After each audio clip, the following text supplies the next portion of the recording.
Warning: this episode contains sensitive and disturbing stories. If you've heard episodes like this before, you might know what I'm talking about. I want to sincerely thank the people who shared their experiences with me. Remember, speaking up is always better than staying silent. Seek help. I send you a warm hug. Hello there. I always listen to your stories, and recently I sent you one. Today, I want to tell you another one. Please change names and places to keep it anonymous. When I was 17 years old, a relative of my father's passed away, and he sent my sister and me to Ciudad Victoria to give our condolences. I don't know why we went. It wasn't even someone we had contact with. Anyway, my sister and I went, thinking it would be a quick in-and-out visit, maybe 3 or 4 days. The problem was, my father didn't have money to send us for the return. So, there we had to stay longer. My father's family seemed hostile. It consisted of my aunt and her 2 children, Diego and Ana. Ana was very nice at first, but as the days went by, they became rude. You know, the dead and the hoarder. After 3 days, they started hiding food so my sister and I wouldn't eat. They made us clean and cook and basically do everything because we were the ones who didn't contribute. Diego was the worst. Every time he could, he made sexual innuendos or harassed me. Until one day, he finally grabbed my butt angrily. I told him that I would tell my aunt, to which he replied that nothing in that house was free and that he liked it a lot. He said that from the first day he saw me, he had fallen in love with me. I told him he was crazy and that I would talk to my aunt. He laughed and said if I said something, he would get my sister and me kicked out of the house. As the days went by, he kept bothering me. Every time no one was looking, he would harass me or directly touch my butt. One bad day, they told me to go with him to Reynosa. I left some cleaning products until we got there. On the way, I fell asleep and woke up because I felt suffocated and very hot. What a surprise when I woke up. My head was between his legs, near his erect member. It was hot and erect. I felt nauseous and stood up immediately. When I did, I hit my head on the steering wheel, which disoriented me a little. Then he grabbed me by the cheeks and began to kiss me. I pressed my lips together and bit him when he tried to continue kissing me.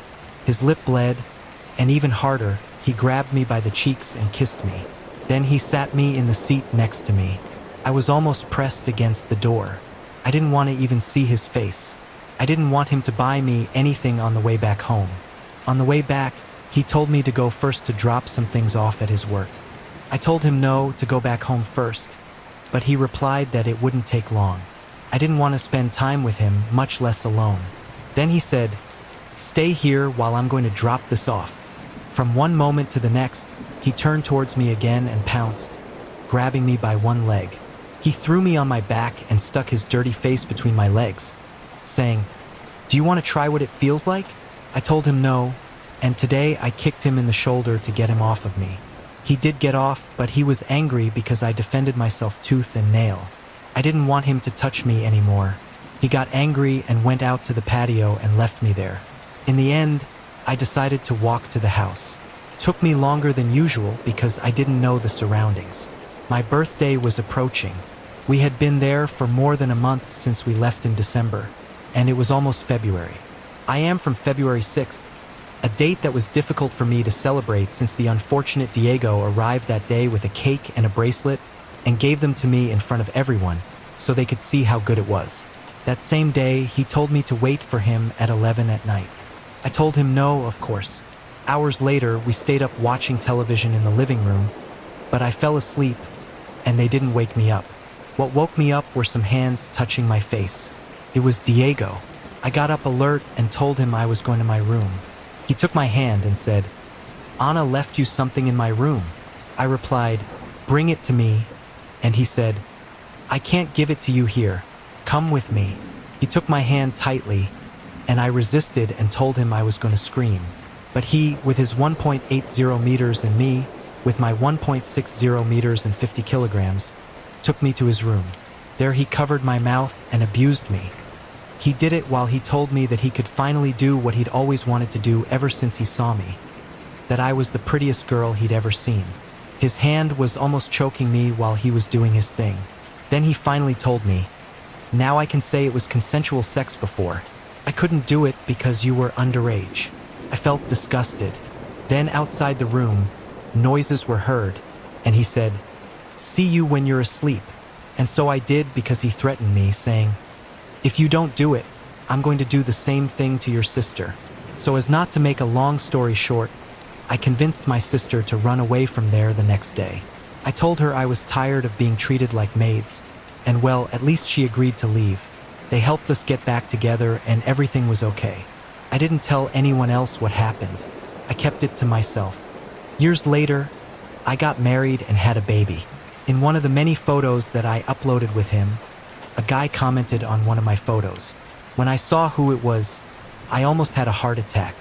It was my cousin, who was telling me that what a beautiful family he had formed. He sent me a private message telling me that he had been looking for me for years, that he missed me, that he was in love with me, that how could I have run away from him, that he loved me. I told him to stop bothering me, that I didn't want to know anything about him. He replied, "I am so in love with you that every time he had a girlfriend, he would look for one that looked like you or at least had your same name." He was a true psychotic. But the worst was when he told me, "Hey, don't go away. You know I love you so much that I named my daughter after you, and I'm going to love her like you do." You don't know how disturbed it made me reading that. I blocked him. I blocked everything related to him, my aunt, my cousin, everything.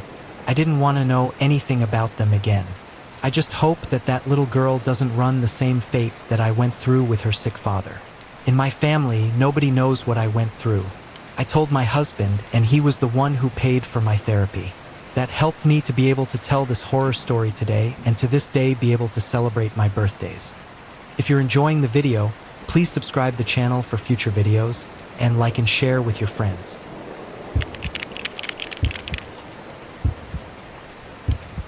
I love listening to horror stories, especially ones about stalkers, so I decided to take courage and tell my story. I would like this to remain anonymous. Please, since I am afraid of being recognized. It is worth clarifying that I will remove several things from my story since this takes a bit of ped, so that I do not take you down in the video. But anyway, without further ado, I will tell you my experience. This happened when I was about 8 years old. I live in Morelos, and my residence is at the bottom of a hill, about 3 blocks from a tortilla shop. Normally, I was asked to go get the tortillas and buy them at the stores. Well, I was the older sister of 3 brothers, so you could say that I was the test daughter for good parenting. Late as usual, I was asked to go for a Coke and tortillas. I took the money and also a bag. Emphasize that at that time, I was wearing a gray long-sleeved shirt, jeans, and pink tennis shoes. I was always very careful with everything when I left the house because there was a lot of talk about assault and such. I arrived at the tortilla shop and made my purchase, but behind me was a man about 20 or 30 years old. I don't know how to describe him. He was very tall for a girl like me, and now I think he would say 1.70 or 1.80 meters. He looked at me and smiled. I accepted the smile and continued with the purchase, waiting for my tortillas. Finally, the man spoke to me with a somewhat thick and warm voice. "Do you like pink shoes?" I smiled a little and said, "Yes, they are very pretty. And my mom says that they highlight my skin color." The man just smiled, and the lady who was selling the tortillas spoke to me so I would pay her and give her the tortillas. I took them, and just as I was going to pay, this aforementioned man took my hand so I wouldn't take out the money, and he paid for me. I looked confused because not everyone would do that. The lady thought it was my father or something similar and accepted the money. I thanked the man, and he told me something that I still remember, and it gives me chills. "Don't worry, you'll pay me back very well." At that moment, I was innocent like all children, so I just smiled, thanked him again, and went to the store to buy the Coke. The man was waiting for me outside. There, I felt a little scared because something told me that I had to be careful. This man saw me, smiled at me, and greeted me again. I greeted him and left the place to go home, but I felt like someone was watching me. I wasn't imagining it. That man was watching me from afar, and I could only run to my house. This happened for more than 2 months. I found him in the stores I went to when I left elementary school and when I went out to family parties. I always found him outside my private residence, and he greeted me warmly. I can't deny that the fear was horrible. I felt a need to run away, and in front of my innocent mind, I thought that hitting him in the crotch would make him leave me alone. But I decided to go to the most optimal decision because being the first daughter, I had been raised with a firm hand. If they knew that I was hiding something from them, they would punish me by making me do things around the house, or they would give me a good spanking with a flip-flop. So I decided to tell my mother, but for fear of being punished, I said it had only started 3 days ago. She said that it was just a coincidence and that I shouldn't pay attention to him. But I didn't take it that way because it was strange that he knew when I left and entered my house. I decided to calm down a little and decided to leave everything aside and continue with my days. But that cost me a lot, and to this day I regret not having acted before. Now I have anxiety problems and panic towards strangers, and it made me more antisocial to the point of not leaving my house at all, except for school and shopping. It was a Thursday, around 12:40 p.m. When I was leaving my school and on my way home, I saw the man again. He approached me and took my hand with a little force and pulled me away from the street. I panicked, and something in my head was screaming at me to run, but I couldn't. I couldn't even speak. The man took me behind a church that had been abandoned for a few years. He picked me up and took me to a corner where there were cardboard boxes. He took my backpack and threw it out of my reach and looked at me with bad intentions. I started to cry and spoke to him, scared, asking him to please let me go. But he just laughed and spoke in my ear with a voice that gives me chills even now. I just came here so I could lend you pink shoes. After those words, my hell began in the flesh. In short words, he managed to sexually abuse me. I can't say things clearly because, in fact, I don't remember everything clearly, but I would like to forget. After that, I arrived home with my legs shaking, and my mother yelled at me angrily because I had arrived home very late. It was around 1:30 or 1:40 p.m. when my mother saw me shaking and with red eyes. She got worried and asked me what was wrong. I just cried and collapsed in my mother's arms. I told her everything and even confessed that I had really lied to her and that the man had been following me for over 2 months. I gave her his appearance and everything I knew. It should be noted that he gave me a false name, and we couldn't find him quickly. But after my mother located the man thanks to the neighbors and the lady from the tortilla shop, they managed to catch him and put him in jail for child abuse, harassment, and pedophilia. This really makes me feel very bad remembering, but I want to tell my story so that all parents take precautions with their children because you never know what people with disorders or other problems want to hurt your children. My story did not have a happy ending. I would even say that this was the most horrendous ending of my entire life. Because thanks to this, I have a lot of trouble trusting people. Thank you very much for reading my story. I hope it serves as a warning to parents to be cautious with their children. Take care of yourselves, and may all the gods you know protect you.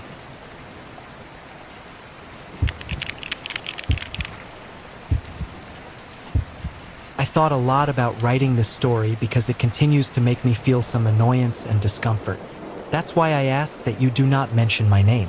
I am currently 18 years old, but it all started when I was in high school. At that stage, I was one of those classic girls who killed themselves to be the best in school. And for that reason, the teachers made teams with those who had some difficulties with a subject. There, I met this boy, we'll call him Paco to respect his integrity in some way. Paco was known for being one of those boys who arrived late to class, slept, or missed a lot of class. So one day, I was assigned to be in a group with him and 2 other people. Since that time, I realized that Paco would look at me too much when doing activities, but he didn't talk to me. He just looked at me, and when I looked back, he acted like he wasn't seeing me. At that time, I let it go because, truthfully, I didn't care much or it didn't bother me. A year went by when the pandemic hit and forced us to continue with online classes. Time passed, and I didn't hear from Paco again until the end of the pandemic when he sent me a friend request on Facebook. I accepted it because it was someone I knew. After a few days, he started chatting with me through the app. Truthfully, it was a good distraction at that time, but after several months, it became somewhat tiring. He sent me messages all day and got upset if I didn't answer quickly. When he got angry, he stopped talking to me for days, and I didn't initiate new communication because I was always very isolated. There was one time when he got upset and simply went a long time without talking to me until one day I received a message from him asking me to go out to talk. I told him that I would consult because everything seemed very sudden to me. After days, he kept insisting, so finally I said yes, but that we would do it in a park near my home. That day arrived, and I was waiting for him for a long time. When I was about to leave, I noticed that a boy on a bike was watching me from a distance, but I knew it wasn't him. Later, I recognized him as Paco's brother. When he saw me, he got on his bike, talking to himself, and left. I was even more confused and got up to leave because the whole thing was giving me a little fear. But before I could leave, Paco arrived. When I saw him, I greeted him, but he just stayed silent. I had to bring up topics of conversation at all times so it wouldn't be awkward, but he didn't respond more than yes or no, which seemed strange to me. Well, by text, he talked too much and it was funny. From one moment to the next, when I was telling him something, he got up and left without saying a single word. I was a little confused, but after waiting for him for a few seconds, I got up and left from there.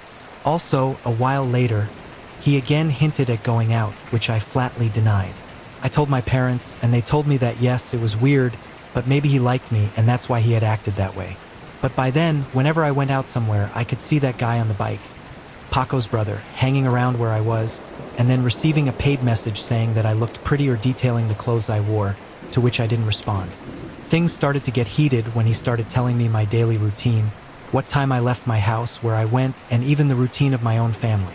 That scared me a lot, but I didn't say anything to my parents. One day, Paco sent me a message early in the morning asking me to go out with him that day. I refused again, and he started questioning me why he saw me go out often without asking his permission.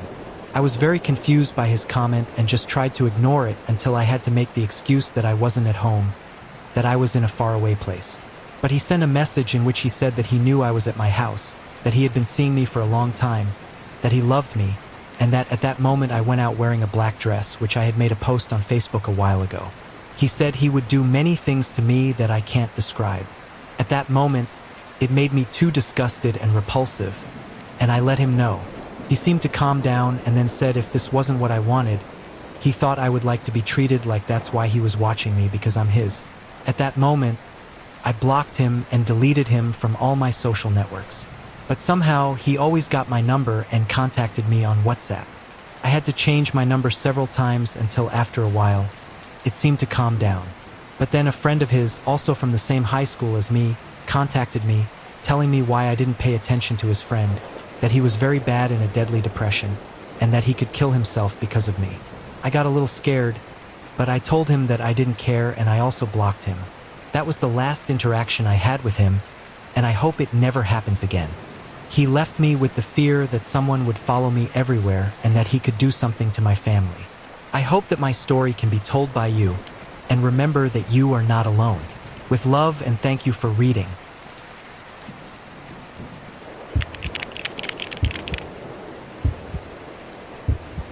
Hello, myself Anonymous.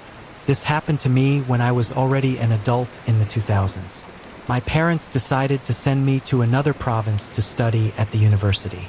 I had the task of finding a place to live and a part-time job to help my parents with this great expense. Fortunately, I saw a couple of nice places that I could afford. I decided on one. I knew I would have to share a room with 3 other people, but the price was very low, and it would allow me to save a lot of money. How wrong was I? The place was a very old but well-kept building. I arrived at the place and met the owner, who showed me the facilities. Basically, it was a room with a bedroom for us and another room that was for a single individual, but this one was much more expensive and was occupied. As I say, the price and the fact that everything was very well organized really appealed to me. I really liked it when I met those who would be my roommates. They were all nice, or at least that's what they seemed at the beginning. There are 2 that I have to highlight, one for positive things and another for bad. On the contrary, the first one, let's call him Ronaldo. He was a giant, muscular boy, a born athlete, but extremely kind and calm. The other, let's call him Leandro. He was a robust man with a strong character and very opportunistic. He was what you could call a playboy. He used everything that was ours: towels, utensils, soaps. He even ate our food. It was very tiring and led to more than one argument, but it always ended in nothing. Ronaldo began to be bothered by a mysterious joker. They began to water down his shampoo. They always used hot water while Ronaldo was showering. They destroyed his notes, and put toothpaste or mint and eucalyptus ointment in his underwear. Ronaldo endured all of this like a champion. Although I helped him and advised him to defend himself, he didn't. He was a very peaceful man. I went to tell the owner of the place to see if they could do something, but it turned out that they couldn't do anything until one day Leandro let it slip that he was the Joker and that he was the one who put ink on Ronaldo's skin. That joke cost him very dearly for Ronaldo since he lost the opportunity to take an important final exam. Only with bleach could we get the ink out of his skin and hair. This led Ronaldo to collapse, and he preferred to leave before having to see Leandro again. The situation with Leandro was killing me, so I decided to move to another place. This time, it was a little more expensive, but I shared a room with only 2 other people. The new place was great, very harmonious and clean, but much smaller. It was a male residence, and the bathrooms were shared. But all the people were great and very calm until after half a year, a roommate left. I was anxious to see who the new tenant would be, but I got a very unpleasant surprise when I saw that it was Leandro. He looked different. It looked like he had been beaten up or something. He was very happy to see me, promising that the owner said that as long as I paid, he would stay, and moving again was not an option. I didn't have the money or the time to do it. At first, Leandro behaved well. He didn't make jokes or anything like that. We could have been friends, as he repeated over and over again. But that's when the harassment started. It started with looking at me, not just during breakfast or dinner, but also while I was sleeping. It wasn't a normal look, but a heavy one that made you feel uncomfortable. Besides, summer was coming, and the heat wasn't giving me any respite. So we slept without shirts or in shorts because that place was a furnace. But the requests for a fan to the owner fell on deaf ears, and we didn't have the money to buy a floor fan. So I felt even more annoyed because Leandro was blatantly looking at me like that. He was doing it to bother me. He also talked and commented on my physique. According to him, that's what friends do. He commented if I was too hairy, too fat, if a certain pair of pants made me look old, etc. I told him to stop looking at me, and he seemed to do it, but he would start again a few days later. More than once, I saw him standing up and opening my drawer of clothes when it caught his attention. He said he got the wrong drawer and grabbed his own. It started to go missing. Small items that were easy to hide and transport, like a pair of shorts I used for sleeping. The harassment increased when I found him lurking in the bathroom when I was showering in the communal bathroom. He would chat me up because, according to him, that's what friends do. He would stay next to my clothes in such a way that when I left, I had to walk past him. He wouldn't even leave when I had to get dressed again. I didn't have room in the shower, so I started showering very early in the morning, but that wasn't the solution since he would start going to the bathroom casually when I was in the showers, and I continued with the same routine. Everything got even worse when I started seeing Leandro on the street and in the places where I hung out. I wanted to spend more time with myself because, according to him, that's what friends do. I gave up those hobbies, and it was hard for me to study or even sleep. It was easy for me. I was literally sleeping with the enemy, waiting for the next attack. You couldn't tell anyone without them telling me to be a man or that I was exaggerating. Those were other times, and harassment wasn't taken into account as much and less from man to man. That's why I started saving and planned at the end of the year to go to a place where I could be alone. I was desperate. I don't know how, but someone told Ronaldo, who told me that his roommate would be leaving at the end of the year, so we could live together again. There were only a few months left, but just as Ronaldo found out, Leandro did too, and this made his harassment worse. Evidently, the situation was a tinderbox. What finally came to a head was when my dad, who knew very slightly about the situation, gave me a new pack of boxers imported from the United States. They were very rare at that time in my country since they were much looser than the ones we used. So when I went to pick up the package, I could see Leandro following me on the street. I don't remember how, but taking zigzag streets, I could lose him, although I was already tired of that. Later that night, I remembered I had to go to a bar with a date.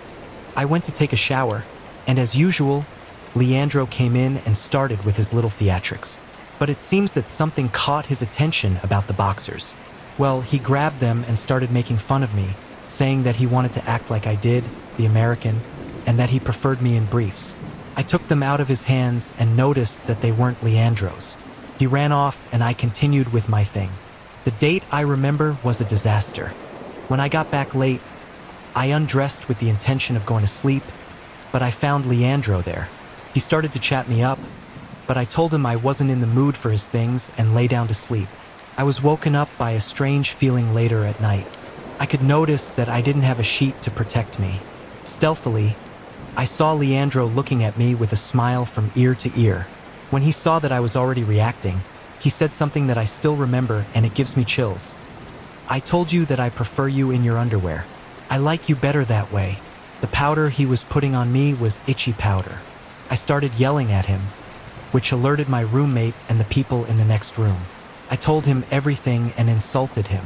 The more I could, that thing really stung, but my heart expelled everything it was holding on to him. I ran to take a shower that morning. I called the owner and told him everything. I also told him that I would be leaving. Luckily, he gave me 2 months of rent in compensation, and I was able to use them to stay for a month in a hotel until I could move in with Ronaldo. Fortunately, I was able to graduate and I am happily married. Ronaldo and I are still friends online. I don't know what happened to Leandro. I also couldn't understand if he had any romantic feelings towards me or if it was just hate, but I know that he did me a lot of emotional damage.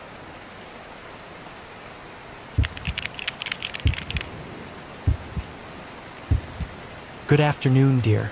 Now I will tell you what's happening. First of all, I will tell you about this person, my uncle. When I was very little, my parents worked hard to support my sister and me. So the one who took care of us on those work afternoons was my uncle, my mother's brother. I remember those days well. My uncle taught me to read and count to 100 when I was 4 years old. He read me fragments of classic works since he liked them, and over time I also acquired that love for reading. He always surprised me with something new, which is why I kept him very fond. That's why it hurts so much to tell you what's happening. Over time, I started distancing myself from him, mainly because he started sleeping during the day and staying up all night, so I never saw him. Now, here's the thing. I'm currently preparing to apply to university. Our tutors want us to sacrifice 100% so we can all get in. So, they leave us with many jobs, some of which are very tedious. It's almost a habit to stay up all night in my room doing them with the light on. It was just on those nights when it happened. My room is on the 2nd floor, and from the 1st floor where my uncle is, you can see my shadow. Unfortunately, my desk is near the window, so it's inevitable that my shadow can be seen. Every night around 2 in the morning, my uncle stands at the foot of my window and starts moaning. He sighs, and you can hear a certain sound coming from a part of his body when you rub it hard. You can imagine, at first, I tried to ignore him out of respect for his privacy. I thought that maybe he didn't notice that I was there, still having my light on, and so he continued with his shows of his base instincts. It disgusted me, but I didn't want to say anything. What could I say? It was very uncomfortable. But one night, when he began to please himself again, I managed to hear him say something that angered me and filled me with repulsion. Winnie the Pooh! That was a nickname he gave me when I was little because I had a stuffed animal from the franchise. A single stuffed animal that I sucked its nose. Since that night, endless memories came to mind, and I understood why, at one point in my life, I didn't want to get closer to him. When I was little, he hugged me from behind and wouldn't let go. He would kiss me on the neck and put a paper tail inside my pants to play that I was a pig and he was a wolf. I remembered that he told me that he had a picture of me when I was little and that he keeps it with great affection. It disgusts me just remembering it.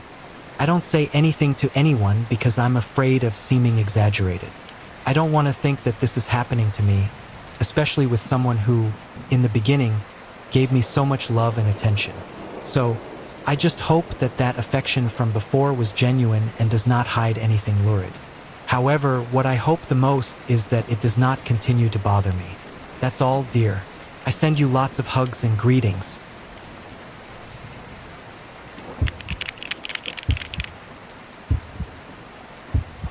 Hi, here I tell you my story. My ex-boyfriend is a stalker. I met this guy when I was 12 and he was 17. He told me I was pretty, that he liked the shirt I had on, and asked for my phone number. I gave it to him, but if you're wondering why I had a phone number back then, it was so my parents could talk to me through there. At the time, we talked a lot, but we didn't know each other's ages. I quickly realized that this guy was a perfectionist. He had impeccable spelling and even a very broad vocabulary. His way of speaking was very philosophical. After a year of knowing each other, he told me that he liked me, to which I simply rejected him because I was not interested in having anything with him. I only spoke to him in a friendly way. I even told him, and he told me that he was happy with my friendship. This was confusing to me because he had a lot of girls after him. Once, after a while, I asked him if he had any social media, to which he always answered no, which is strange because teenagers at that time used to have social media and show off their lives there. I did have social media, but only to see things that I found interesting. Sometimes I felt very uncomfortable knowing that he liked me, and he let me know every chance he got. After a while, the pandemic came and this guy asked me to be his girlfriend. I accepted because I thought there was nothing wrong with giving him a chance. Most of the time we were together, I acted like I was a friend. I just ended it after a month and stopped talking to him after 2 months. A friend of his wrote to me, saying that she missed me a lot and wanted to get back with me. So stupidly, I decided to give him another chance. 7 months passed, and it was strange to me that he knew things that I didn't understand how he had been able to find out. Like where I studied when I was very little, where I lived, the names of my parents, and even my neighbors. I thought that at some point I had told him, but it was not like that. Yes, I shared something I liked on Instagram, and he would upload a photo to his statuses with that thing I liked, which was weird because he still denied having any kind of social media. Those 7 months were the worst. He forbade me from being friends and establishing any kind of contact with people he didn't like. He was extremely possessive and obsessive. Sometimes I would run into him by chance on the street, and it seemed weird to me because he didn't live close enough to where I lived to walk those streets. He even wrote to a friend of mine, telling her to stay away from me, and he got into a fight with her many times because of all this. Because of all this, I started to self-harm. Once, when I saw him on the street and he saw my cuts, he took me to a remote place and started to complain to me about why I did it. I told him it was his fault, and he told me that the only one to blame was me. He called me sick and left me lying on a street very far from my house. He was extremely manipulative. When I wanted to break up with him, he would first act like the victim, saying things like, "Why do you want to leave me if I love you? Please don't leave me." Then he would act completely aggressive, saying things like, "The relationship ends when I want. How is it possible that you ruin our beautiful relationship because of your problems?" I couldn't take it anymore, so I gathered my courage and ended it. First, he said, "Please, princess, let's talk." And then he called me a sick wretch. So this guy was bad. I blocked him when I saw this and went to my house. He knocked on the door to tell me that we had to talk. Scared, I locked myself in my room. He opened the window of my room, came in, hugged me, and told me that everything was okay and that if I wanted my space, he would give it to me. But that we couldn't stop talking. I started to cry, and he kissed me, and that was my first time. He was 20 and I was 14. After this, he would come to my house when my parents weren't there, and we would watch something. Unfortunately, we got back together. He would drop me off at school in his car and forbade me from hanging out with a friend's cousin. But I didn't pay attention to him because we were in the same class. Obviously, at some point, we had to run into that guy. As he saw that I didn't pay attention to him, he didn't talk to me for a week. And when he did, it was like nothing had happened. He cheated on me enough times, and I ended up blocking all types of contact that I had with him, which fortunately was only on WhatsApp. I cut him off. Then he wrote to me on Instagram from an account that was over a year old. It had been created. It had several followers and some posts. The account was private, but when I sent him a request, he rejected it. I told him to accept the request on his profile if he wanted to talk to me. He did, and I saw that he had several photos of me on his Instagram showing off. For that reason, he told me it was to tell everyone that I was his girlfriend. I simply told him that I was sick and blocked him. To this day, he continues trying to talk to me through many means. If you're wondering why I don't put a restraining order on him, it's because I always feel guilty for having given him my phone number, and I feel like the police would blame me anyway. So, oh well, that was my 5-year experience with a stalker, 5 years in hell. But fortunately, now I'm getting better, and at the age that I'm writing this, I'm 19. The only thing left for me to do is tell people who listen to this not to share their number with any strangers, and that if they are being harassed, they should try to put a stop to it. Alex, if you hear this, I hope you rot in hell.